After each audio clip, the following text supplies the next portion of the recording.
বন্ধুরা কেমন আছেন? আশা করি ভালো আছেন। আজকে রাতে একটু ঝড়ি হয়েছে, তো তার জন্য পিছনে একটা কলার গাছ গেড়েছি, মালভোগ কলা বলে। তো মালভোগ কলাটার গাছটা ভেঙে পড়েছে। আমরা ভাবছিলাম যে কয়টা দিন গেলে কলাখানি আর একটু বড় হলে ওকে কেটে নিব। তো দুর্ভাগ্যবশত কালকে রাতে একটু ঝড়ি হয়েছে, তার জন্যে কলাখান বেশি পুরাট হতে পারে না। দেখুন, আসো তোমরা আসো। তো আমি, আমার বোন, আমার ছোট বোন, আমার আরো ছোট বোন, আর একটা বোন ওই ওখানে, ও বলছে এখানে। তো আমরা কলার গাছটা কাটবো। দেখুন কলাটা কিভাবে পড়ে গেছে, এই দেখুন। এখানে কলা বাবা কলার গাছটা খুব আশা করে গাড়ছে, কিন্তু কালকে রাতে এরকম বৃষ্টি হয়েছে, কলাটা ভেঙে পড়েছে। তো মা বললো যে বাবা, ঘরের পিছনে কলা পড়ে গেছে, তুই যে কেটে আন। তা আমি এখন আসলাম কেটে নিয়ে। তো আমি কাটবো কলাটা, দেখুন তাতে ভিডিও করতে। তো বন্ধুরা, এখানে একটু পানি বেশি, তো আমার অসুবিধা হবে, তার জন্য আমি পানি নিচে নামবো। দেখি কত পানি।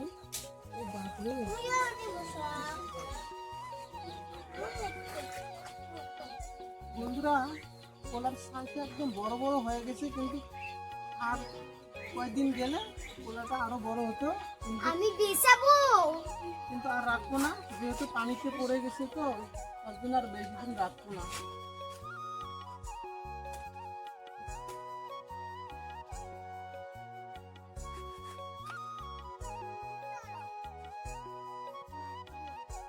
কেটে ফেললাম কলাটা। হ্যাঁ,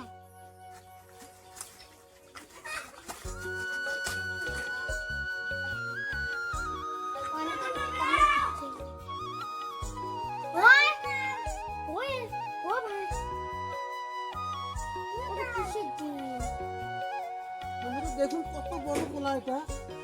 দেখুন কত বড় হয়েছে আমাদের কলা। আমি একে এখন উপরে নিয়ে যাবো। বাবরে, কি বড়ি রে।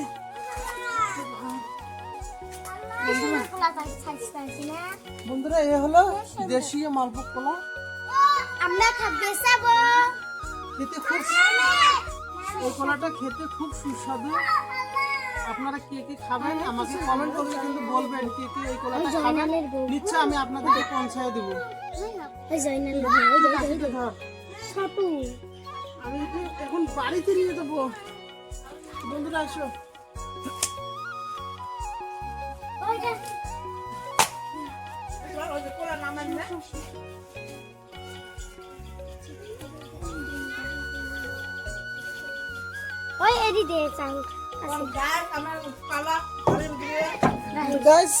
পিছনের দরজা দিয়ে গেলাম।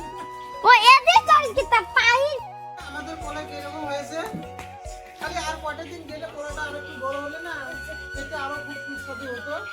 তো এখন আমি একটু পানিতে ডুবে গেছে, তো একটু শুকায়া কিছু করে কেটে একে পাকানোর জন্য আমি ভিটামিন দিয়ে দেবো। আর আপনারা যদি খেতে চান তাহলে অবশ্যই কমেন্ট করে বলবেন যে আমি শুনো স্যার খেতে চাই, তো অর্ডার করবেন, আমি এমনি দিয়ে দেবো আপনাদেরকে।